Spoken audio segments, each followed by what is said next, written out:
I'm Alex Radcliffe from Board Game Co, and today I'm reviewing Onward from Skytear Games. This is a prototype, all rules and components subject to change, and I'll have a link to the crowdfunding campaign down below.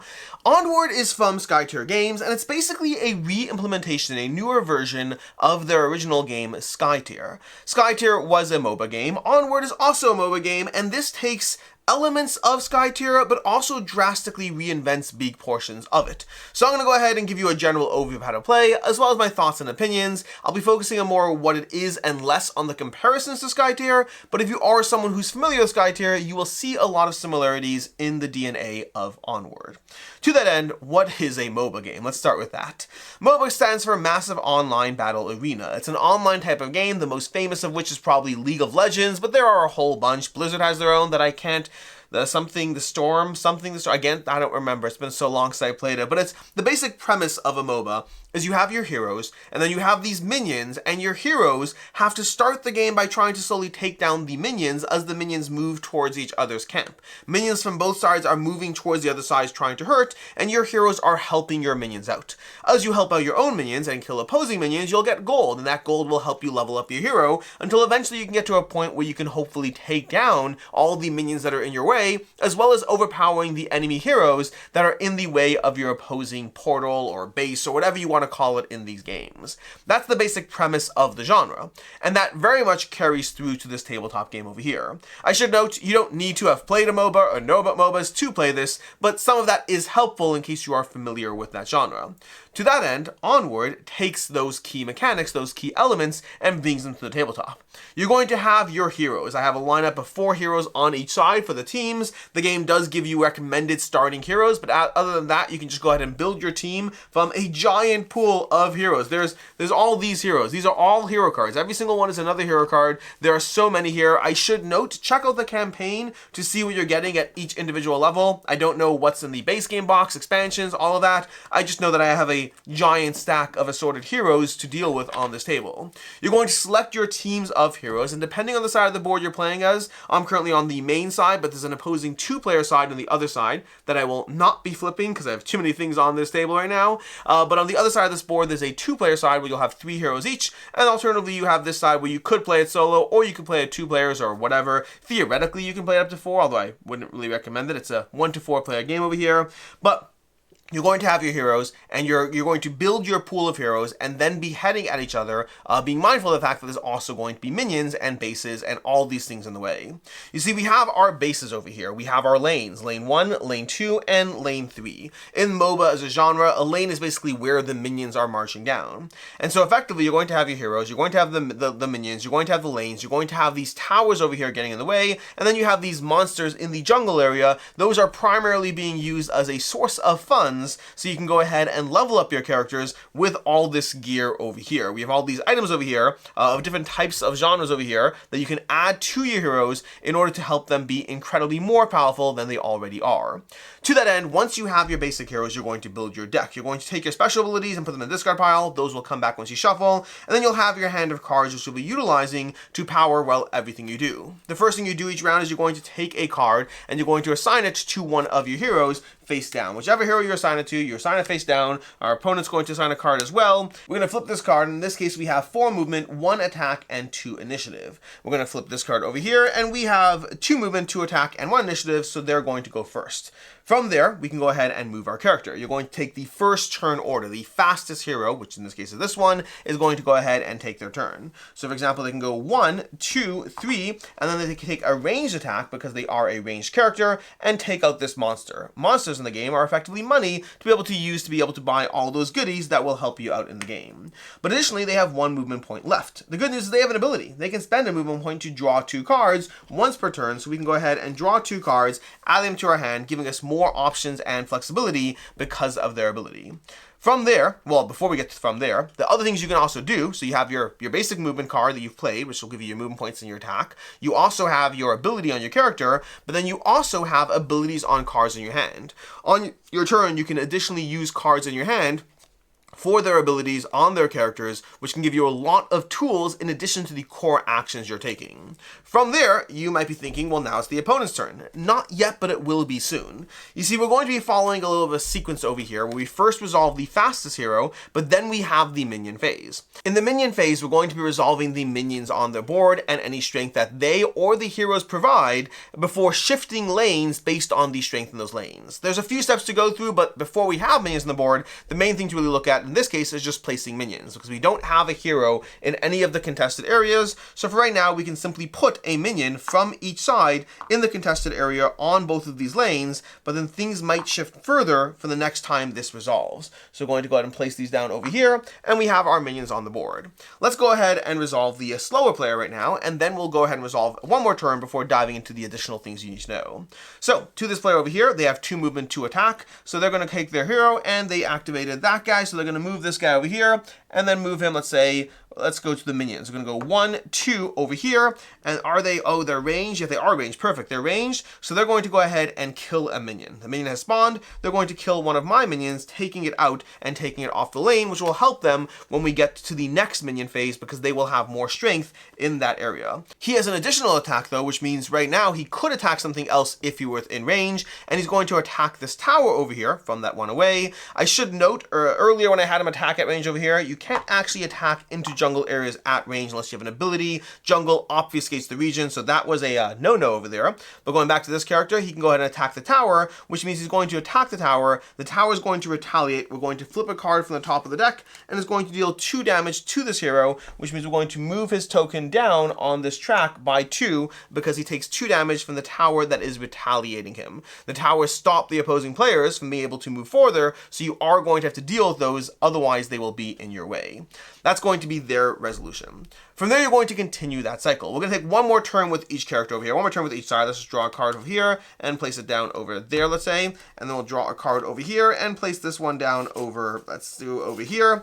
And then we'll go ahead and once again flip it. Again, the general order is you play your cards on a character that doesn't yet have an activation. Then from there, you activate the characters, moving them around to be able to attack either towers, minions, or opposing heroes, or monsters on the board. Then you're going to resolve the minion phase before going to the slowest hero, and then continue the cycle. So over here, we're going to reveal these, and we see that right now we have a 2 and a 1. So this side is going to be going first this time round. So over here, they're activating a different character, this one over here, and they're moving 4 and attacking 1. So in this case, we're going to have them go 1, 2, 3. Are they ranged? They're ranged as well. So yeah, we'll go 1, 2, 3, 4 over here, moving into there. So 1, 2, 3, 4, and then we'll have them attack into this area over here, again, taking out that minion.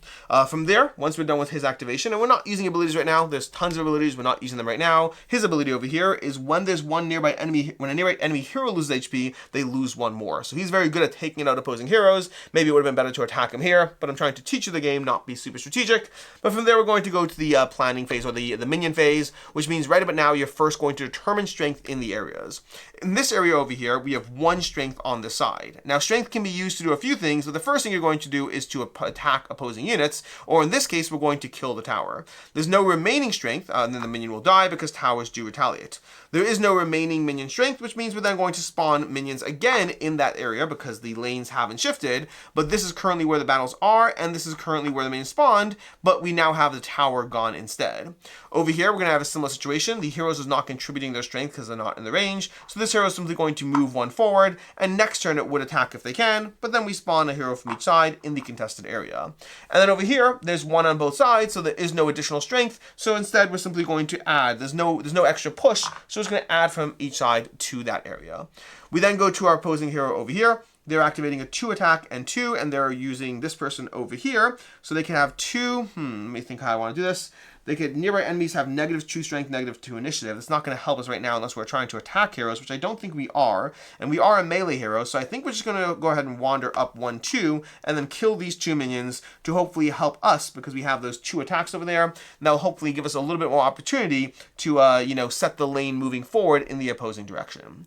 That's the basic arc of the game. There's a few other things to cover. For example, in the in-between phase, if there's a hero in the jungle, they automatically get a free kill, which is a good way of setting your heroes up in the jungle. They're problem is if they're in the jungle, they're not adding their strength to the lane, so you have to try to think through all that. Once you eventually get enough critical mass and break your way towards an opponent, knocking these out of the way, once you're over there, then you start dealing damage to the base itself, and that's where the base will start losing health. So you want to go ahead and actually take out your opponent's base over here. That's the main way you're going to win the game. You do so by either reducing the opponent's base health to 0, or alternatively by at the end of the 5th round, whichever opponent's health is lower, the alternative player is going to win the game. That's the basic idea of what's going on here. There's a lot of nuance to different things. We didn't even talk about the buy phase. There's a buy phase where you can buy all these items. We talked about earning money, but didn't talk about spending it. But you can buy these goods to go ahead and put them on the various characters, setting yourself up for more things you can do, different things. We have this one over here. Attacks may target an additional enemy, but it must be a minion or a tower. This gives you a ton of possibility to get extra attacks in, targeting other characters. So again, very strong at extra levels of what you're doing in this game. So you're going to have tons of equipment, you're going to have tons of heroes, and you're basically just trying to set yourselves up to march these lanes and strategically outplay and outmaneuver your opponent in Onward as you march onward and all that. That's basically the game, which brings us to my thoughts and opinions, what I like, don't like, can see out not liking, starting off with what I like. And I've played Skytear. I've played through Skytear. I've enjoyed it. I've actually played, I think the 3 most common MOBA games in the board game space are Rum and Bones, Guards of Atlantis, and Skytear. And I've played them all and enjoyed them all. And this is a definite improvement on Skytear, is both in terms of the sheer accessibility of the game. Skytear was always the most confusing for whatever reason. It's not actually a confusing game, but it was the least intuitive from Guards of Atlantis and Rum and Bones, in my opinion. And Onward does a much better job at streamlining that process. This is the comparison, a small comparison aspect to Skytear before we dive into what I like about the game itself. But it starts with a massive hero roster with all these heroes with great art, all of them having a small ability, nothing too overwhelming. There's one small ability on each hero, giving you a lot of small ways to tweak, but then they're also bringing their decks to the table. Each hero is bringing a unique deck of cards that gets shuffled into the main deck, giving you a ton of nuance to how you craft your deck. What heroes are you taking? What are they ranged? Are they melee? What combination are you going with? What are their abilities? And again, at first you do want to start with the recommended heroes. As you start to mix more heroes in, you'll have a preferred playstyle. You'll have abilities from certain characters that you're like, oh, I want to freeze characters. I want to push them. I want to do more damage to heroes. I want to do more damage to minions. I want to play more defensively. You're going to have that different flexibility as you go through these different heroes. So the sheer hero variety off the bat gives a ton of customization to this game. And I think it does so in a good level of asymmetry, in the sense that it's not so overwhelming. The heroes don't have a ton of asymmetry. They have one line and then a deck of cards. And so it's not overwhelming to start the game off and be like, these are your 4 abilities, these are my 4 abilities, and then you'll be surprised by the cards. Sometimes your own cards, sometimes your opponent's cards, but you're kind of walking in with enough information that distinguishes the heroes and gives you reasons to keep playing them, but not so much that there's an entire homework assignment before you can realistically start playing the game. And there's a ton of tactical decision space in this game. There's a ton of decision space. Anything from, do you focus on the lane? Do you focus on your opposing heroes? Do you focus on monsters? Getting into a spot with monsters can start giving up that recurring revenue. Getting extra money early on can start moving towards these. The flip side is powering through a lane and setting your minions up for success also gives you a lot of opportunity. If you're getting your minions and your lanes cleared, you will have a horde of enemies marching towards your opponent's towers while they're sitting there buying various swords and gears and weapons in the shop. And so there's a lot of things you're trying to be mindful of.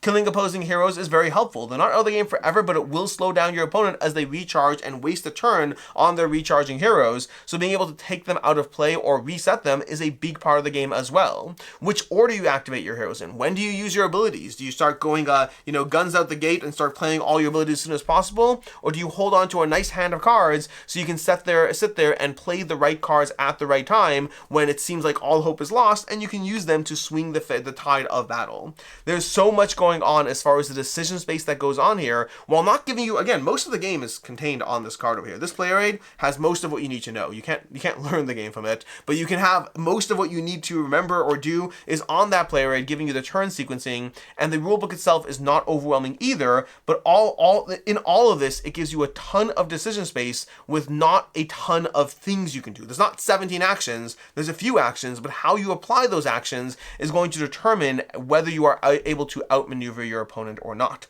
Additionally, it does not overstay its welcome, despite the fact that there's a 5-round timer, and the rounds can be longer. The rounds can, you can run, I'd say if once you know the game, you're probably looking at closer to like 15 to 20 minutes per round, but when you start off, a full round back and forth can easily be half an hour when you first start off, and so a 5-round game could be 2.5 hours. But most games don't go to the full 5 rounds. It's very rare for a game to actually make its way to the end of the 5 rounds. Usually a game will end in rounds 3 or 4, sometimes earlier. My level of playing experience with this is limited, but I'd say 3 to 4 rounds is the experience I've had as far as when the game ends, which means you're looking at that 90 minutes to 2 hours range when you first start, and it gets even faster as you start playing through it. So it gives you a good MOBA experience of pushing lanes, of managing heroes, of hero asymmetry, all while not overstaying its welcome. I like the fact that death in this game is not the end. Your heroes don't die and leave permanently, which is a standard concept in MOBA games, but it's worth mentioning here. If you're looking at this and worried about your heroes dying, no, your heroes come back and play. It's just a delay in things as opposed to the end of the game. And then the gear variety. As much as I make fun of the guy who's buying weapons while you're pushing the lanes, buying weapons is fun, and you will have both players buying weapons because it's fun to equip more gear to your hero that gives them more abilities, defensively, offensively, economically, whatever it is. You're getting a ton of things you can do in addition to the ability your character has, in addition to the hand of cards that you're already playing. And so there's just so much going on here, but all while doing so in a way that is strategy deep, but not rules deep. The rules here are pretty straightforward. It's not a ton of complexity to it. The complexity comes from the way you apply those decisions. As far as what I don't like in the game, there's 2 things, and they're both, well, one's a very small nitpick, but let's start with a small nitpick. I don't like that you can move through water. This is one of those small things. Yes, I don't know if I mentioned it when I moved here, but yes, you can move through water. It's just another space on the board. I don't love it in any game when water doesn't have a implied ability to not move through there unless you're flying or something like that. But you can water's just a space on the board. The board looks pretty. I love the splash of blue, but it's just a small nitpick on my end. The bigger complaint is not really about Onward itself, but rather about the MOBA games as a genre. This applies to all the MOBA games I have, and I have them all. I have Urban Bones, Guards of Atlantis, and Onward. There are others, but I think those are the big ones. But, I guess Cloudspire technically, but I don't really think of it in the same vein, even though it is arguably. Anyways, as far as MOBA games, I do think that in general MOBA games are a genre that benefits from repeat players playing the same game effectively. Meaning it's not a game that I want to simply pull out and play with someone new who isn't going to be playing it with me again and again. This is the kind of game that I want to play with people in my game group who are going to be coming back to the table for the experience, because it very much does benefit from repeat play. Don't get me wrong, I think you can dive into this on your first play and have a good time, but I think the people who have played the game do need to pull their punches a little bit, especially if they know the heroes at all compared to yourself, because you'll be walking in learning each hero's ability as you take their turn, so as to not be too overwhelming. Meanwhile, they know all their abilities, all your abilities, and they're setting themselves up for success before you even know what your character does on turn 2. And so you do need to be mindful about these types of games. I think, again, I don't think they require a ton of repeat play, but I think this is like, when I'm thinking of someone new to my table and the games I'll pull out, there's always a whole bunch of games that I'm happy to pull out, and it might be a game that they never see again, but it's just a good time, so let's have a good time. You know how to play games, we know how to play games, we'll figure it out. I think MOBAs are usually games I only pull out with people who are likely to be returning to that table. As far as I can see how it's not liking, first of all, there can be information overload. Again, I don't think it's overwhelming because I think most of it you can ignore and it's very minimal, but there's still a lot of stuff. You have to learn the rules, you have your abilities, you have this whole smorgasbord of gear to buy, you have your opponent's abilities, and then of course you have the cards in your hand and all of their abilities. That's just a lot. And it's one of those things where you do want to walk into it not having to focus on it all. Again, hopefully if you are playing this for the first time, you are playing it against somebody who is pulling their punches, hopefully, because you don't want to be so overwhelmed with learning everything that they steamroll you on the strategy side. But nonetheless, the rules themselves are not overloading, but the amount of things to be mindful of as you dive into it, that can be a lot from the get-go. Additionally, this is very much and I don't know much about the solo mode over here, I haven't dove into that, but I will say that for me, it's a 2 or 4 player game, not a 3 player game. Yes, you can play with 3 players, but it's a little odd as far as the distribution of things, so for me, this is a game that I'm mostly going to be playing at 2 players, occasionally at 4, and I'll have to learn the solo and see if that's something I want to dive into. As far as final thoughts on Onward, Onward to me feels like they took the best parts of Skytear that I already liked. I already like Skytear a lot, and it feels like they took the best parts of Skytear, and then they streamlined the game, and then they also layered in elements of Guards of Atlantis to a degree. Meaning, like, and Guards of Atlantis, they're all MOBA, so it's hard to really compare. But I think that it took the best parts of what Skytear is, took elements that I feel familiar from Guards of Atlantis, and produced Onward, which still feels very, very distinct and very much their own game, but a better version of it. They still have, I didn't even talk about the Outsider. You can have Outsiders that can invade the map in subsequent turns. We didn't really get into that. There's a lot of other side elements to go through. But overall, this is a fairly streamlined MOBA game that gives you a ton of things to consider without a ton of the rules overhead. I'm pretty sure, I'd have to look at all the rule books, I'm pretty sure this is the simplest MOBA game to play, but it doesn't feel like you're sacrificing anything in the actual gameplay. To me, this is a 4.5 out of 5. I've had a ton of fun playing through the characters and pushing those lanes while building up my characters. It feels like everything you do matters, but it doesn't feel so punishing that even when you're being beaten down, it does feel like the game's going to be ending pretty quickly, because if you don't have the battlefield set up, it's going to turn against you sooner rather than later. So either it's a tough battle back and forth, or it's a losing game that you are probably not recovering from, and either one is fine with me. The only thing worse than those would be a prolonged loss. Prolonged loss is the worst. Either way, Onward, I almost said Skytear. Onward is a delightful re-implementation of Skytear, taking the best parts of it and improving upon that system, and it's easily a 4.5 out of 5 for me. As far as other game recommendations, I've said it several times throughout the video, but I'm going to say Rum and Bones and Guards of Atlantis. I think they're both fantastic MOBA games. They're all very well done in completely different ways. I enjoy all of them for different elements and different reasons. I think Guards of Atlantis is arguably the most tactically interesting as far as the way you push things with the heroes. Rum and Bones is just the most fun as far as just the chaoticness of it. And then Skytear is a good combination of the streamlinedness, the pushing the lanes, and I will say all of them push lanes in different ways, which I find fascinating too, but that's beyond the scope of this video. In any case, and until next time, I'm Alex Radcliffe from Board Game Co. I hope you found this helpful, and as always, I hope you have a good one.